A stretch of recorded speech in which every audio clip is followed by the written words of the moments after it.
क्या कोई धर्मगुरु राजनीति नहीं कर सकता? क्या धर्मगुरु या सन्यासी पहाड़ों पर ही जीवन बिताते हैं? क्या सन्यासी का मतलब संसार त्याग कर प्रभु भक्ति करना है? ये सवाल अक्सर तब दिमाग में आते हैं जब योगी जी सामने आकर हिंदुत्व को लेकर बात करते हैं। योगी आदित्यनाथ जब से सीएम पद पर आए हैं, कुछ समुदाय और लोगों को उनका राजनीति में आना गले से नहीं उतरा। वजह योगी जी का सन्यासी होना। एक टीवी प्रोग्राम में जब योगी जी आम जनता के सवालों का जवाब दे रहे थे, तब एक मुस्लिम शख्स ने बड़ी कट्टरता के साथ योगी जी से सवाल किया था।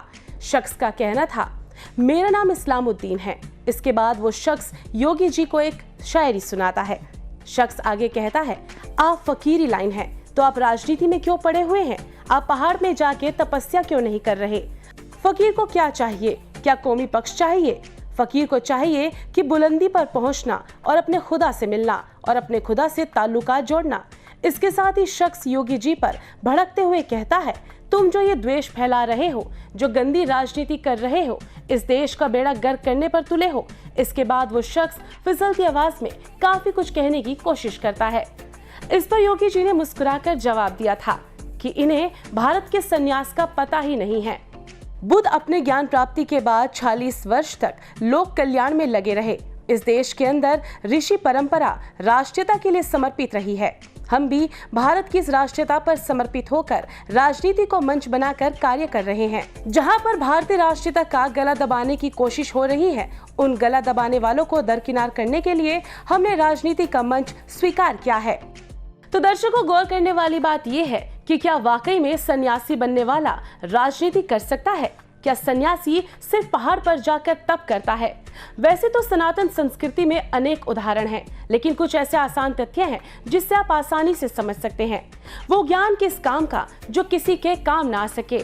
इसलिए कहा जाता है, ज्ञान बांटने से बढ़ता है। महाभारत काल से लेकर दयानंद सरस्वती तक मानव कल्याण के लिए गुरुओं ने अक्सर राजनीति में अपनी उपस्थिति दी है। चाहे असुरों के गुरु शंकराचार्य हो या फिर स्वयं भगवान श्री कृष्ण का खुद युद्ध भूमि में अर्जुन को गीता का ज्ञान देना हो। प्रभु श्री राम ने भी कहा था, फकीर से अच्छा राजा प्रजा को नहीं मिल सकता, क्योंकि फकीर को प्रजा का कल्याण करने हेतु ज्ञान को फैलाना है। उसमें कोई लोभ नहीं होता। श्री कृष्ण एक अच्छे राजनीतिकार थे, जिन्होंने ईश्वर का रूप होकर भी खुद अर्जुन को सारथी बनकर ज्ञान दिया था। प्राचीन काल में अक्सर ऋषि मुनि भी राजाओं को राजनीति की सलाह दिया करते थे। सन्यासी का अर्थ पहाड़ पर तप करने से नहीं होता, बल्कि मानव कल्याण के लिए उस ज्ञान का प्रकाश जन कल्याण करने के लिए होता है। यही वजह है समय समय पर मानव कल्याण हेतु अनेक ऋषि मुनि विख्यात हुए, जिनमें सिख गुरु गुरु गोविंद जी से लेकर गुरु नानक तक समाज कल्याण के लिए आगे आए। स्वामी विवेकानंद और महर्षि दयानंद सरस्वती ने विदेशों तक सनातन धर्म का प्रचार किया और लोगों को धर्म, कर्म और सत्यता का पथ पढ़ाते हुए मार्ग दिखाया। ऋषि मुनियों द्वारा ही प्राचीन अर्थशास्त्र, राजनीति शास्त्र किताबों को लिखा गया है।